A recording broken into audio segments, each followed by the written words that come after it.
जबाबदारी स्वीकारत आहेत आणि असे सन्माननीय दीपकजी केसरकर साहेब इथे उपस्थित आहेत।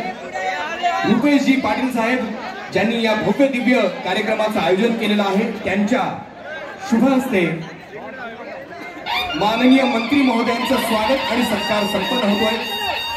सौभाग्यवती प्रियाताई पाटील मी आपल्याला देखील विनंती करेन की आपणही आपल्या शुभ हस्ते त्यांना पुष्पगुच्छ आणि हे आकर्षक सन्मान चिन्ह प्रदान करावं।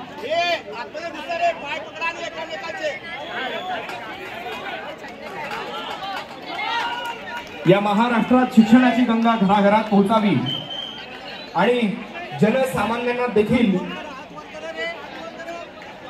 शिक्षण घेता यावं यासाठी कार्यरत असणारे नवनवीन योजना राबवणारे आणि नेहमीच शालेय विद्यार्थ्यांसाठी काळजी करून त्यांच्या भल्याचा विचार करणारे दीपक केसरकर आणि त्यांचं संपूर्ण मंत्रिमंडळ या साऱ्यांचा आणि महाराष्ट्र शासनाचा सर्व नागरिकांना फार अभिमान आहे।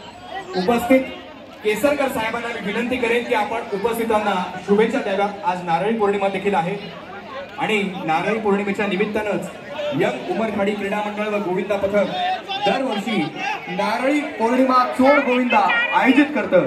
या निमित्तानं आपण वेळात वेळ काढून उपस्थित राहिलात, आपण उपस्थितांना संबोधित करावं आणि साऱ्यांना शुभेच्छा द्याव्यात ही विनंती।